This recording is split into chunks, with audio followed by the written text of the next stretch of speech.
आप सुन रहे एच कहानी मैरिड बट अवेलेबल एपिसोड 3।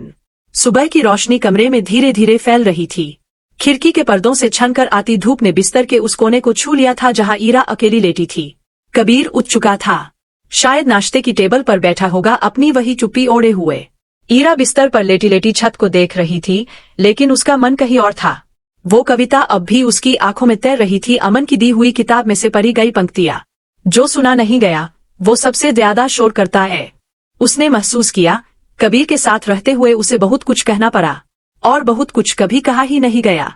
वो उठी, चेहरा धोया, बाल समेटे और नाश्ते की टेबल पर आकर बैठ गई। कबीर अखबार में डूबा था जैसे हमेशा। आज रात डिनर साथ ले? ईरा ने अचानक पूछा। कबीर ने बिना नजर उठाए जवाब दिया, क्लाइंट डिनर है, शायद देर हो जाए। क्लाइंट के साथ तो रोमांस कर सकते हो। ईरा की आवाज शांत थी, लेकिन बीवी के साथ नहीं। कबीर का चेहरा थोड़ी देर तक उसी अखबार में छिपा रहा, फिर उसने पन्ना मोड़ा और पूछा, क्या किसी से मिल रही हो? ईरा ने उसकी आंखों में देखा एक लंबा पल, फिर मुस्कुरा दी, एक ऐसी मुस्कान जिसमें मजाक नहीं था, सिर्फ थकावट थी। नहीं, उसने कहा, लेकिन अब सोच रही हूँ। कबीर ने कुछ नहीं कहा। उसने फिर अखबार खोल लिया। शाम ढल चुकी थी, शहर की सड़कों पर हल्की ठंडक फैल चुकी थी, और ईरा अपने मन की गर्मी से राहत पाने के लिए फिर उसी कैफे की ओर चल पड़ी। The book market. अंदर दाखिल होते ही उसके कदम खिठक गए। वो वही था, अमन। इस बार वो अकेला नहीं था। सामने की टेबल पर बैठा था, सामने एक खाली कप रखा हुआ, और किताब उसकी गोद में खुली थी। उसने ईरा को देखा और हल्का सा सिर झुकाकर मुस्कुराया, फिर सामने वाली कुर्सी की ओर इशारा किया। ईरा चुपचाप बैठ गई। आज फिर वही किताब? उसने पूछा। नहीं, अमन ने कहा, आज किसी की आंखें पढ़ने का मन है। ईरा ने हल्की हंसी में बात को टाल दिया, लेकिन दिल में कुछ चुभा भी, और कुछ हल्का भी हुआ।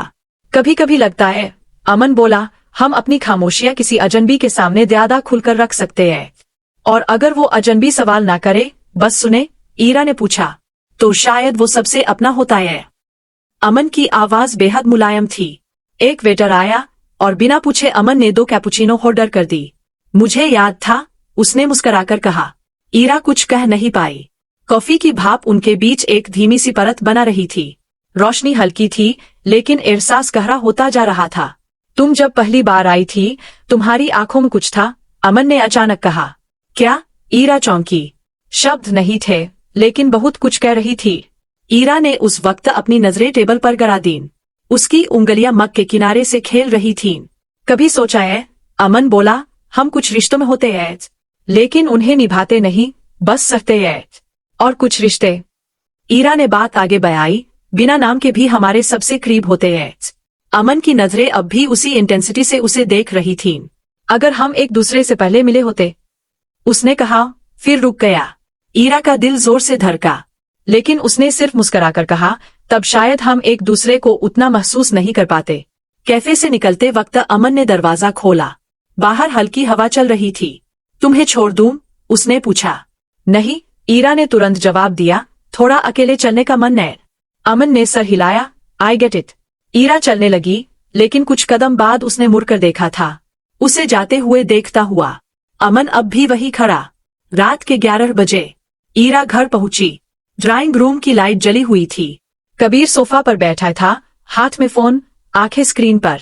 ईरा चुपचाप अंदर आई, पर्स रखा, सैंडल उतारी, बालों को खुला छोड़ दिया।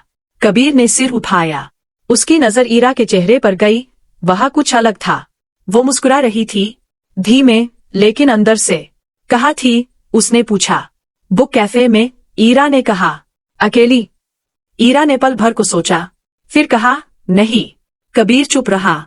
उसने फोन नीचे रखा, कॉफी का कप उठाया, एक सिप लिया, फिर ईरा की ओर देखकर बोला, क्या आज के बाद मैं भी पूछ सकता हूं कि किसके साथ थी? ईरा की सांस रुक सी गई। उसने कुछ करने की कोशिश की, लेकिन शब्द नहीं निकले। कबीर खड़ा हुआ। उसकी आंखों में न गुस्सा था, न सवाल, सिर्फ एक ठंडी सी स्थिरता।